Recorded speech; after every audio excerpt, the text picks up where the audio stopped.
Voilà, donc la cellule dont on va parler aujourd'hui, c'est ce qu'on appelle la station Kobo Home Run dans notre gamme, fait partie d'une ligne qui s'appelle Hermasmart, qu'on a développée ces dernières années, qui est une ligne destinée à travailler sur les thématiques de l'industrie 4.0 appliquées au métier de la maintenance, de la production, des automatismes, de la robotique, etc. Voilà. Donc là, sur la photo actuellement, vous avez une vue 3D de la ligne en question. Donc ici, bon, une présentation assez générale. Je vais venir sur le process. Voilà. La particularité de cette ligne, c'est qu'on a 5 postes de travail. Et en fonction de l'organisation de la ligne et des outils qui sont montés sur chacun des postes de travail, on va pouvoir travailler sur 2 fabrications différentes. On a une première fabrication qui est du conditionnement, donc on fait du dosage de peau, on fait du bouchage et de la mise en carton et du stockage en magasin vertical. Donc dans ce cadre-là, on travaille sur les pots que vous avez en bas à gauche. Donc ça, c'est une configuration qui va nous demander 5 postes de travail. Et on a une deuxième configuration où on fait de l'assemblage de réducteurs épicycloïdaux. Donc c'est ce que vous avez en haut à droite, donc par opposition aux pots qui sont en bas à gauche. Et dans cette deuxième configuration, on a besoin seulement de 4 postes de travail, tels que vous le voyez sur l'écran. Donc c'est une recombinaison de l'ordre des machines et des fonctions et outillages de chaque machine. Donc si on revient sur un process classique avec 5 machines, on a une première station, enfin un premier système qui s'appelle la station Kobo et Vision Home Run TM5 qui va réaliser du dévraquage 2D de peau et de l'alimentation de convoyeurs. On a un deuxième poste qui est la Dosax qui fait du dosage à la volée sur axe brushless. Un troisième poste qui est un robot collaboratif UR qui vient boucher les pots et les personnaliser. Un quatrième poste qui vient prendre les pots et les mettre dans des barquettes. Et un cinquième poste sur lequel on fait du stockage dynamique dans un magasin vertical. Et si on passe sur le deuxième process, on a donc l'ordre est inversé. Le premier poste, c'est le robot cartésien qui permet de mettre en place les bases des réducteurs sur le convoyeur, sur les palettes qui elles-mêmes sont sur le convoyeur. Ensuite, notre robot collaboratif Hermasmart vient positionner les différentes planètes du réducteur épicycloïdal. La station Kobo Home Run TM5 sur laquelle on va prend les couvercles et vient visser le couvercle du réducteur sur le réducteur en lui-même. Et on a toujours notre magasin dynamique qui vient en fin de poste. Voilà. Donc là, vous avez une petite introduction des process. On va s'intéresser aujourd'hui à la station Kobo et Vision et que je vais finir d'introduire par une petite vidéo qui est ici et qu'on va commenter et puis on passera derrière au projet automatisme. Donc là, vous avez le Kobo, enfin le robot Home Run qui vient via la caméra qui est embarquée en bout de bras chercher des pots qui sont disposés en vrac sur une table de travail et les positionner sur le convoyeur de début de ligne. Donc là, vous avez une petite vue sur l'image, sur le logiciel de programmation du robot qui est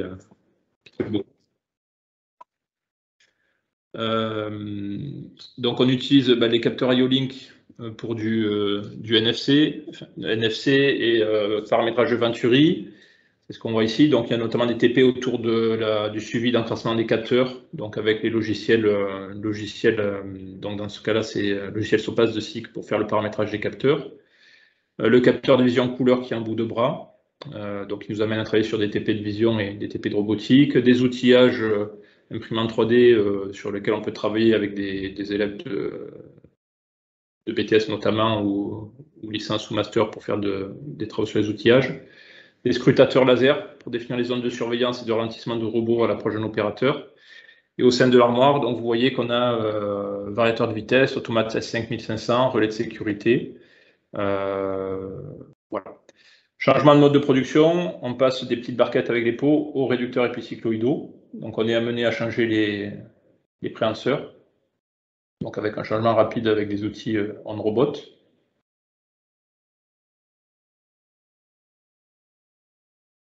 Voilà, ici on va mettre le système de vissage on robot également. Et donc on va passer sur une configuration assemblage et vissage. Donc dans ce cadre-là, le robot vient débraquer en 2D les couvercles du convoyeur, enfin des réducteurs, les repositionner sur une goulotte de positionnement, les placer sur le haut du réducteur épicycloïdal et on va passer en mode vissage. Donc on a un distributeur de vis qui vient mettre à disposition la visserie pour la tête de vissage. La tête de vissage vient récupérer les vis et les placer sur le réducteur pour visser le couvercle. Il y a également une visseuse collaborative donc, qui peut être utilisée sans caractérisation. Voilà, donc on finit l'opération de vissage. Le réducteur est ensuite extrait.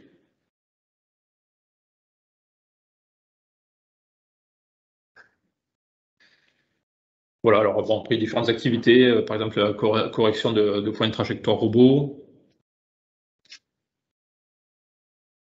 Donc là, on est sur du robot collaboratif, donc vous voyez qu'on peut bouger les axes à la main. On vient enregistrer les points de trajectoire. Sur le bout du bras du robot, on peut définir utiliser l'interface au bout de bras pour définir les points. Donc là, c'est ce qu'on est en train de faire en accéléré. Voilà, donc vous avez une petite visu de l'interface en tant que telle, et voilà. Donc c'était une petite vidéo d'introduction sur le produit, et donc on va passer sur le cœur de la présentation, en l'occurrence comment on a travaillé sur l'architecture automate pour communiquer avec le robot, les capteurs IO-Link, l'écran et un peu tous ces aspects-là. Pierre, je laisse passer la parole. Oui, bonjour à tous. Donc Pierre Bouvier, donc je suis enseignant ici à Carpentras, et donc j'ai en charge la section de CRSA, à qui je travaille avec mes étudiants sur les projets industriels. Alors c'est une chance pour moi de travailler avec ERM, hein, bien sûr. On les a à côté, ce sont des partenaires de longue date.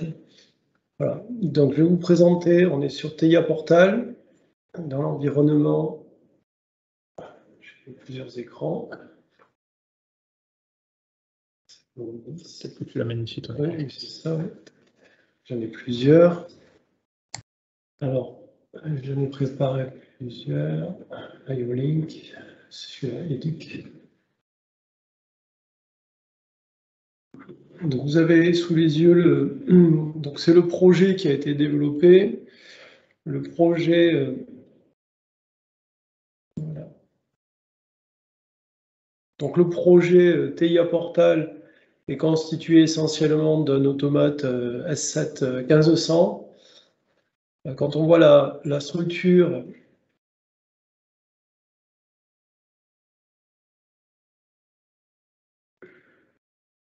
du réseau,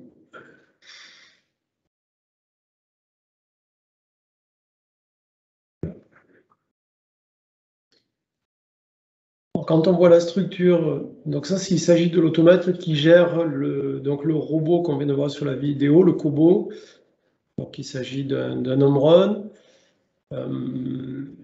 Le système, donc voilà, ici en présentation, donc, est constitué de l'automate, d'un HMI et d'un maître IO-Link qui apparaît sur la droite ici du réseau.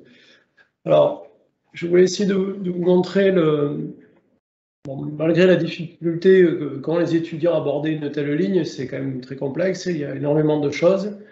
Donc l'idée, et je l'ai validé avec mes étudiants de deuxième année, de première année même, ce sont des étudiants soit qui viennent de Bac Pro, soit d'élèves de STI, et l'idée est de partager en petit TP, de telle manière à ce qu'ils appréhendent plus facilement toutes ces notions nouvelles et complexes. Donc dans le dossier, essayer de vous trouver un document. Dans les dossiers pédagogiques que l'on trouve, on trouve par exemple config IO-Link. Là-dedans, on va retrouver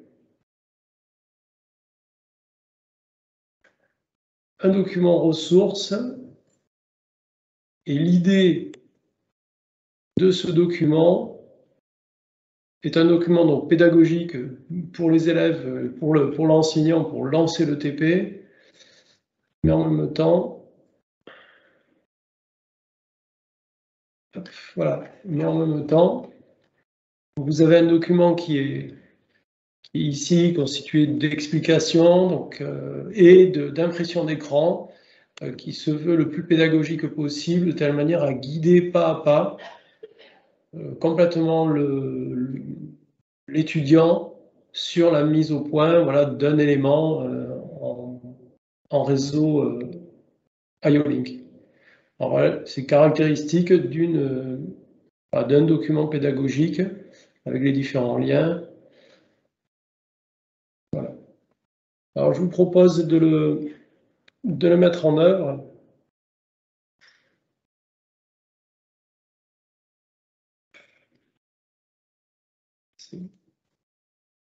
Avec plusieurs écrans.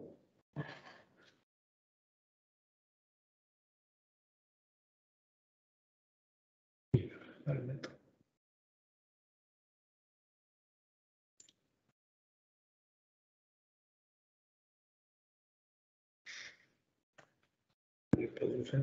Ferme le Word peut-être. Celui-là, je l'ai. Parce que j'ai deux écrans. Excusez-nous, on a plusieurs écrans sous les yeux. Donc, pas à pas. Alors, l'IO-Link, donc c'est un réseau qui a eu le jour il n'y a pas si longtemps. Là, on en est à une version 1.1. L'IO-Link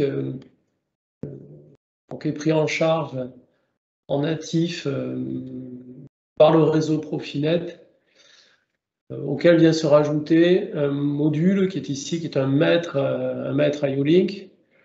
Tout le système est beaucoup plus simple à câbler pour les étudiants, pour les opérateurs, et dans les entreprises, il y a nettement moins de fils, puisqu'il ne s'agit plus que de cordons qui sont connectés en IP67 sur le maître IO-Link. Les capteurs, ce qu'il faut comprendre, c'est que les différents capteurs, essentiellement des capteurs process, envoient bien sûr des informations tout ou rien, assez classiques.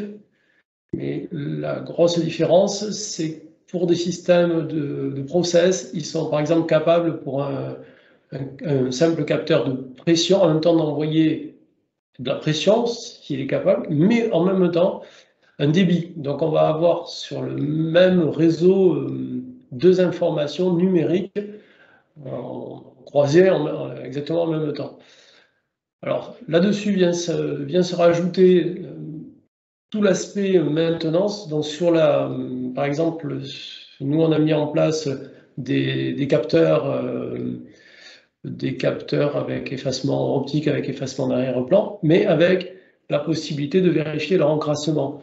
Donc on a un retour au niveau de la maintenance, donc simplification au niveau de la maintenance pour diagnostiquer le process. Donc des informations de temps réel de mesure, mais aussi des informations de maintenance. Donc ça permettra à la maintenance bien évidemment d'une manière prédictive ou encore active de venir nettoyer le capteur. Alors autre chose qui est vraiment particulièrement intéressant sur ces nouveaux appareils, à partir de la version 1.1, on retrouve un critère original qui est le restore. Donc à savoir que les capteurs, je vais rentrer là-dedans, on va retrouver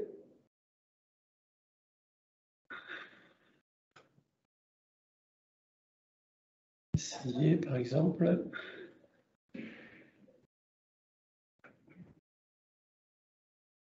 On va retrouver.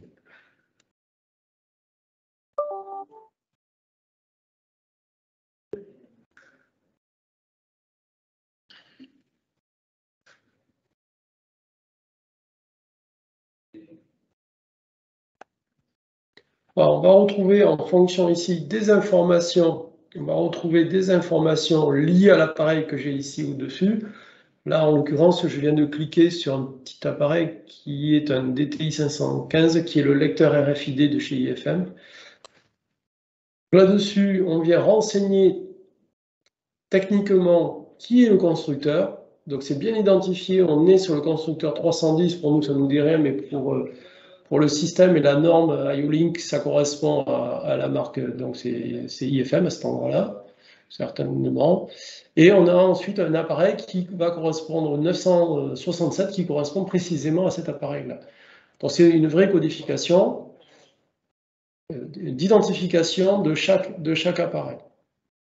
On va trouver un autre appareil qui est lui aussi différent.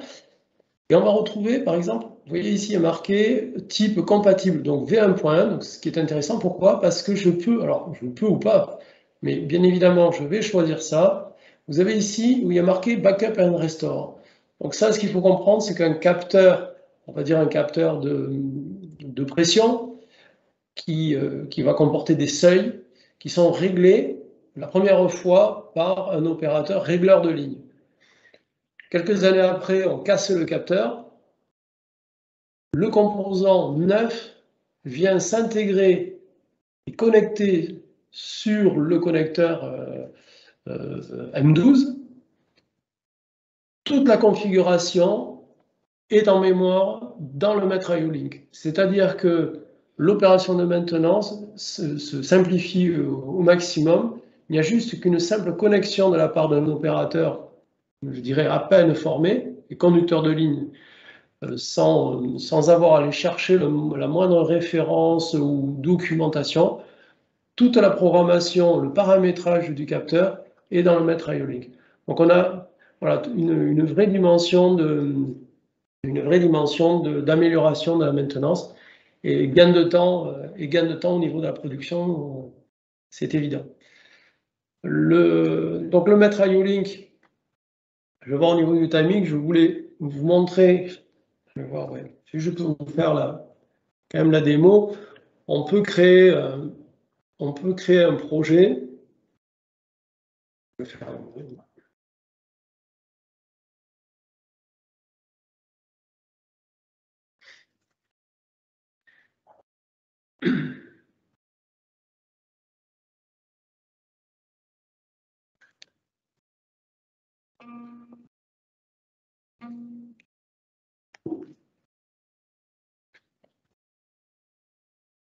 Donc, je vais créer un projet le plus rapidement possible. Je vais si je peux aller jusqu'au bout,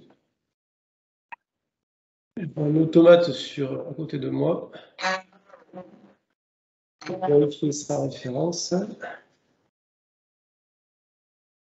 Il faut être rigoureux sur la référence.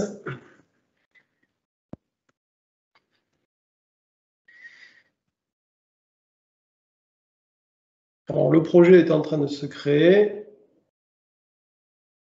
Ici.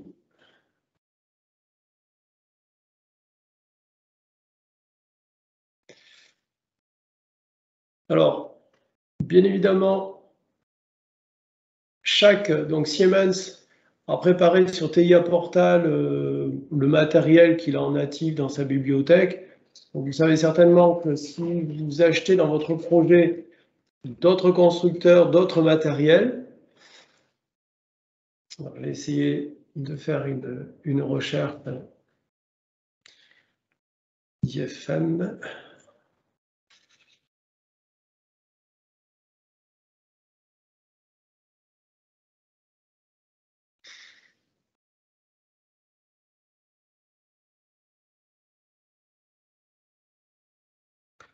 La difficulté, c'est de retrouver.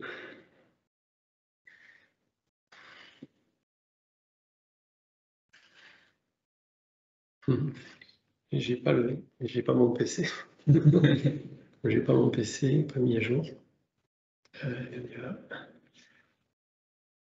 Tac, tac, tac. Est-ce que j'ai IFM ici?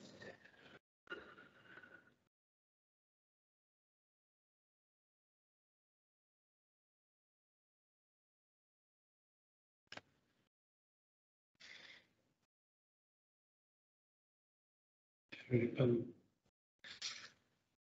dans notre appareil de terrain. Non, je l'ai là. Le codeur, PLC, IO. IFM électronique. IFM électronique, je vais... Excusez-moi, donc c'est pas mon PC, mais je vois que la bibliothèque a été mise à jour, puisque j'ai utilisé, pour vous dire, bon, ce sont des petits détails, mais vous le vivez en direct. En fait, j'ai chargé un autre projet, et la bibliothèque qui est ici, le catalogue de Siemens, a mis à jour la bibliothèque, que je découvre comme vous. On arrive à retrouver, voilà, IFM électronique, alors qu'à l'origine, ça n'y était pas. Donc là, je vais mettre en place un module, voilà, un module maître IO-Link à cet endroit-là, qu'il va falloir paramétrer, non affecté. Voilà. Donc là, je viens de le relier tout simplement, donc c'est d'une manière graphique, au maître IO-Link. Le système qui va être ici,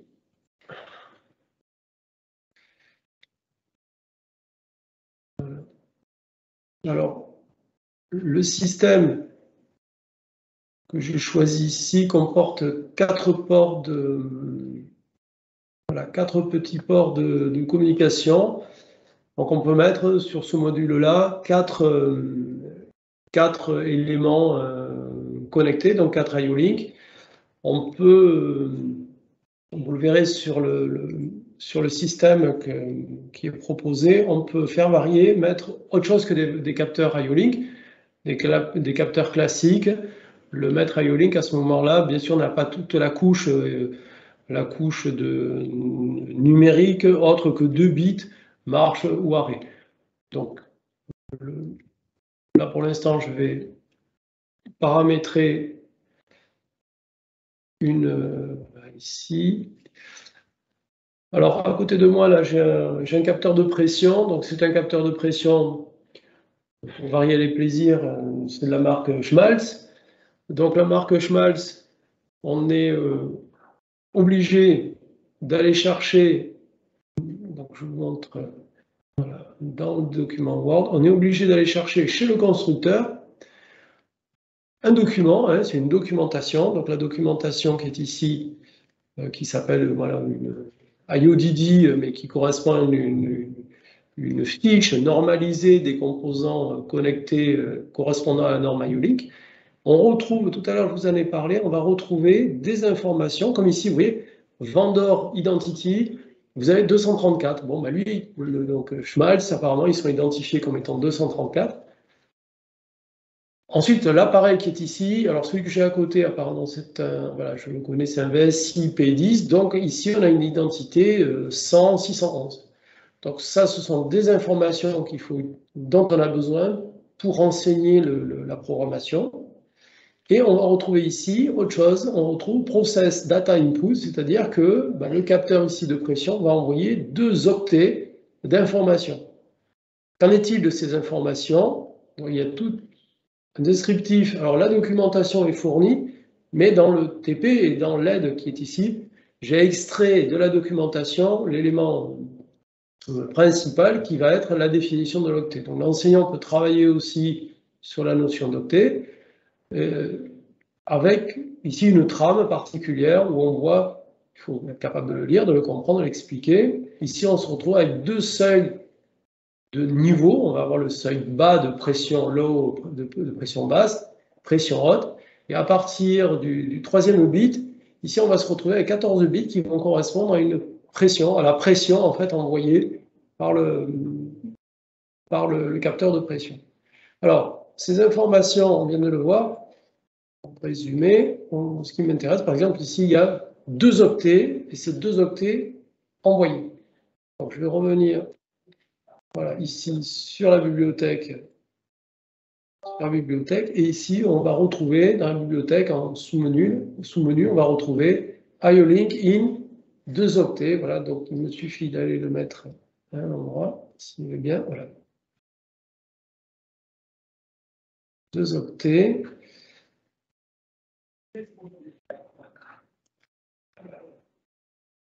Je suis obligé de compléter, pour aller vite. Là, le maître IO-Link ne comporte qu'un seul capteur. On condamne les autres ports en mettant disable. Voilà, donc ma configuration est presque prête. Petit détail, ici, je vais me retrouver avec, voilà, par défaut, il m'a donné l'adresse 68 et 69 dans les 2 octets. Donc là, ma configuration est bonne. Si je viens programmer à présent, bloc de programmation, je vais faire ajouter nouveau bloc, histoire de faire un nouveau bloc.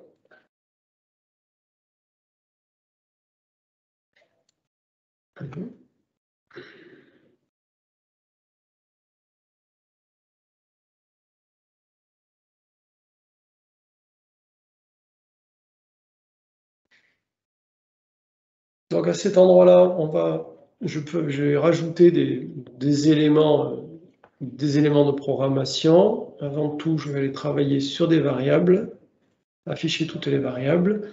Alors on vient de voir un petit peu de données, on vient de voir, et je vais le programmer, %IW, c'était IW68, oui c'était ça, IW68, celle-là je vais l'appeler mot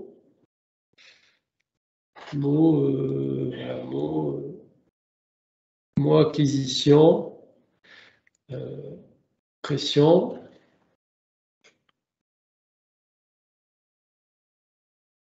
Et on va avoir un autre élément qui va être valeur. Valeur pression. Là, je vais y mettre un MW.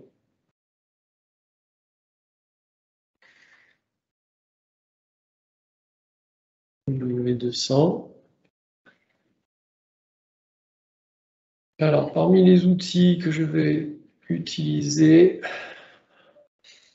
alors je vais aller chercher, en fait, tout à l'heure, je vous ai montré que attention, c'est vraiment du travail sur octet, puisque les 2 octets, il y a une partie où il y a 2 bits et il y a une partie décalée de 2 bits qui m'intéresse, mais il faut que je fasse un décalage. Voilà, décalage et rotation, donc il faudrait que je le retrouve.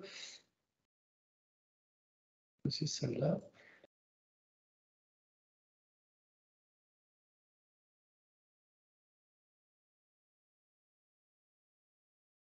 Décalé à droite.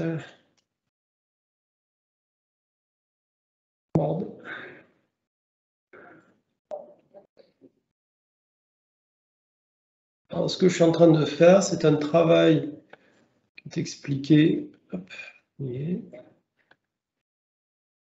travail d'automaticien.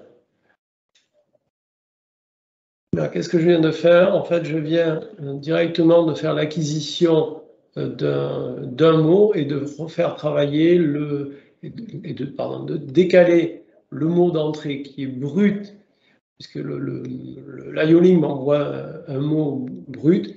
Et il y a un travail que peut montrer l'enseignant sur le décalage d'octet. Moi, j'ai fini au niveau d'une simple présentation, mais qui correspond au TP. Voilà, qui correspond au TP. Je suis allé le plus rapidement possible pour vous montrer. Voilà, une application détaillée. Ce que j'ai fait, voilà, c'est uniquement retranscrit. Voilà, on retrouve exactement ce que je viens de vous montrer avec l'application pédagogique qui peut en être faite. Je voudrais vous montrer d'autres choses sur d'autres éléments qui sont. Je perds le programme. Je vais vous montrer d'autres éléments que je ouvre à nouveau. Que j'ouvre à nouveau le 10. Je vais revenir sur le projet le temps de l'ouvrir.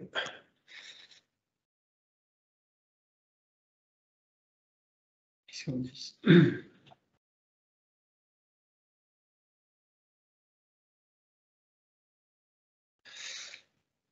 Donc le module qui a le robot TM5, donc c'est le robot Omron.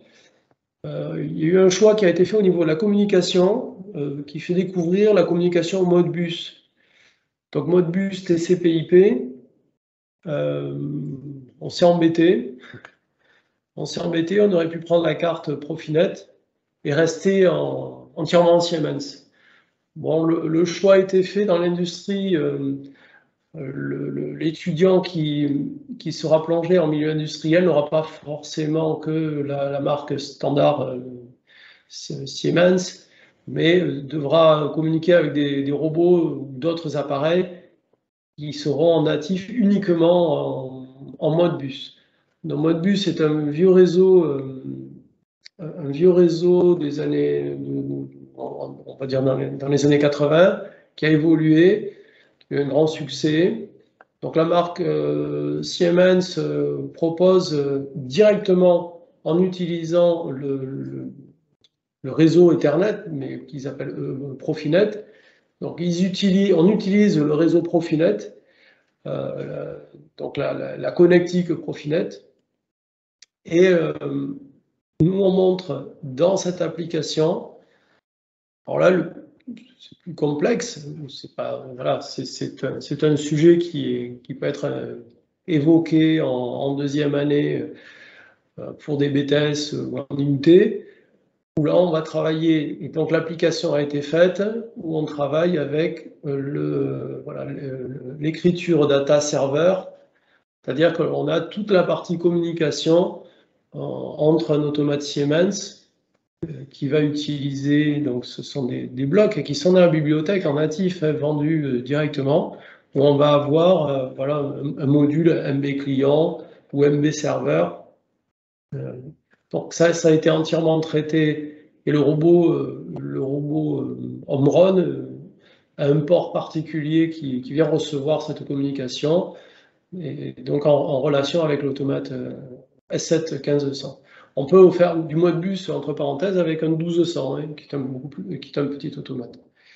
Alors, la documentation Siemens,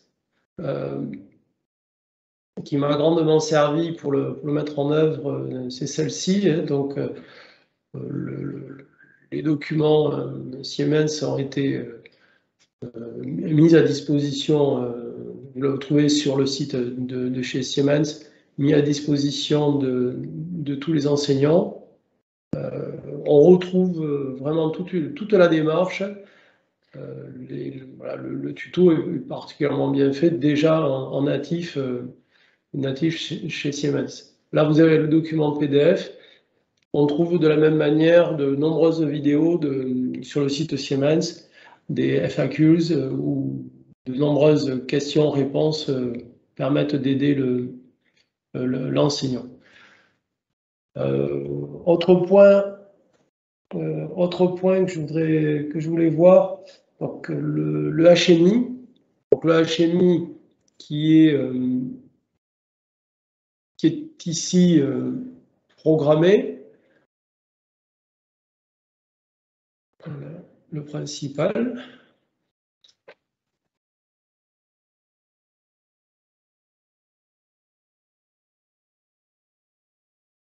Donc je reviens sur bien sûr le pupitre est entièrement réalisé. L'enseignant peut très bien, et vous le savez j'imagine, utiliser, demander aux élèves, ou effacer dans un projet, effacer des parties, ou demander aux étudiants de rajouter d'autres parties, sachant que il existe sur la partie haute de TIA Portal, vous avez la simulation qui permet d'avoir l'écran simulé directement sur le PC, sans avoir téléchargé et modifié le programme qui est sur le HMI.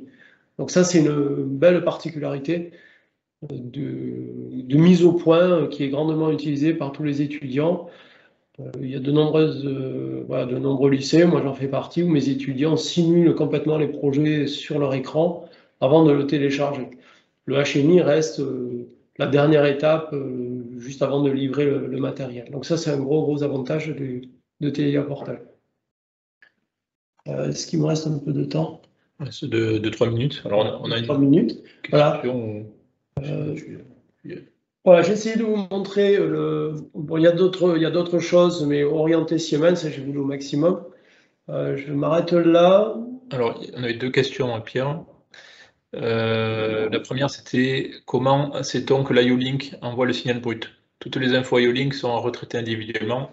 Point d'interrogation. Eh oui. Donc, je reviens bien sur le... Voilà, j'ai plusieurs fiches. Mais...